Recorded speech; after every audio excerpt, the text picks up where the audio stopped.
Welcome to middle class వంటిల్లు. ఈరోజు మనం ఎపిసోడ్లో అరటికాయ బజ్జీ ఎలా తయారు చేసుకోవాలో చూసుకుందాం.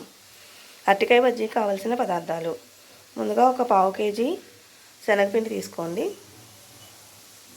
అందులో మనం కొంచెం వాము వేసుకోవాలి. దీనివల్ల టేస్ట్ చాలా బాగుంటుందండి.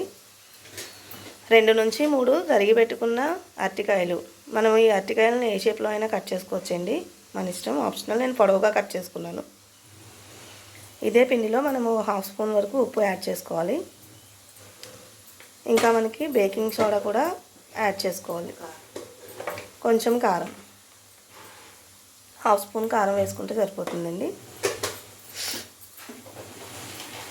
చిటికెడు వంట సోడా.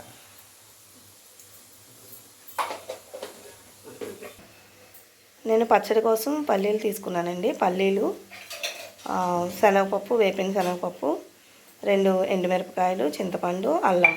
వీటన్నిటితో పచ్చడి చేసుకుంటే దీని కాంబినేషన్ చాలా బాగుంటుందండి. కొంచెం బెల్లం వేస్తే రుచి చాలా బాగుంటుంది. తయారీ విధానం: ఇప్పుడు మనం తీసి పెట్టుకున్న పిండిలో కారం అవి యాడ్ చేసుకున్నాం కదండి. ఇప్పుడు కొన్ని వాటర్ పోసి కొంచెం గట్టిగా కలుపుకోవాలి. మరీ లూజ్గా కలుపుకోకూడదండి. పిండి కొంచెం గట్టిగా ఉంటేనే మనకి బజ్జీ చాలా బాగా వస్తుంది.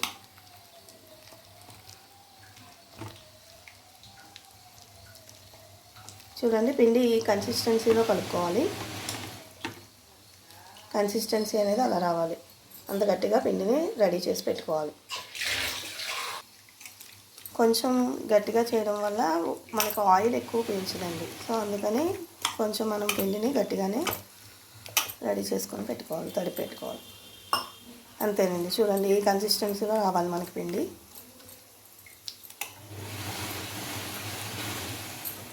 ఇప్పుడు మనం పొయ్యి మీద పెనం పెట్టుకొని అందులో నూనె కాచుకోవాలండి. నూనె బాగా వేడెక్కిన తర్వాత మనం రెడీ చేసి పెట్టుకున్న అరటికాయ ముక్కల్ని పిండిలో డిప్ చేసుకొని ఒక్కొక్కటి అరటికాయ బజ్జీల లాగా వేసుకోవాలి.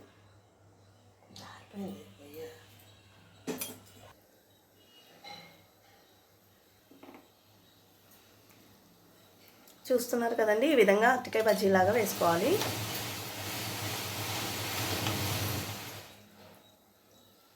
నూనె మరిగేటప్పుడు హై ఫ్లేమ్లో పెట్టుకోవాలి మంటని. తర్వాత కొంచెం సేపు అయిన తర్వాత సిమ్లో పెట్టుకోవచ్చు, బాగా మరిగిపోయిన తర్వాత.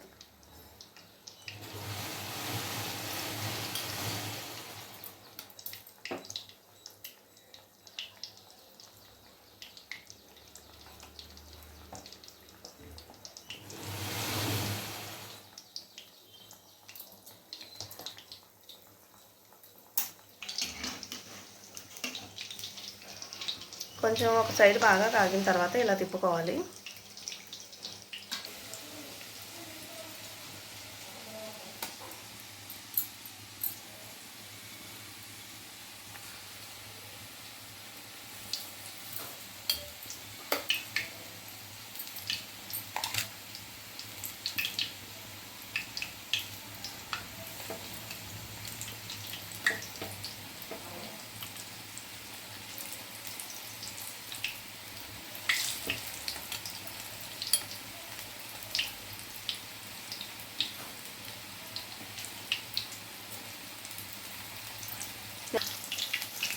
ఒకవైపు కాలిన తర్వాత ఇలా తిప్పుకోవాలండి. మళ్ళీ వీటిని కూడా చూడండి ఎంత చక్కగా పొంగాయో.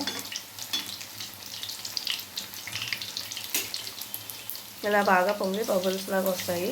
తర్వాత అన్నీ బ్రౌన్ కలర్లోకి, లైట్ బ్రౌన్ కలర్లోకి వచ్చిన తర్వాత మనం గిన్నెలోకి ట్రాన్స్ఫర్ చేసుకోవాలి.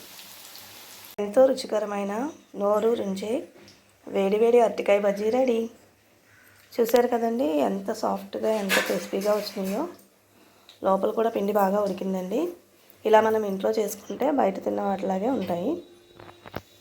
మా వీడియో మీకు నచ్చినట్లయితే సబ్స్క్రైబ్ చేసుకోండి, లైక్ చేయండి, కామెంట్ చేయండి. Thank you.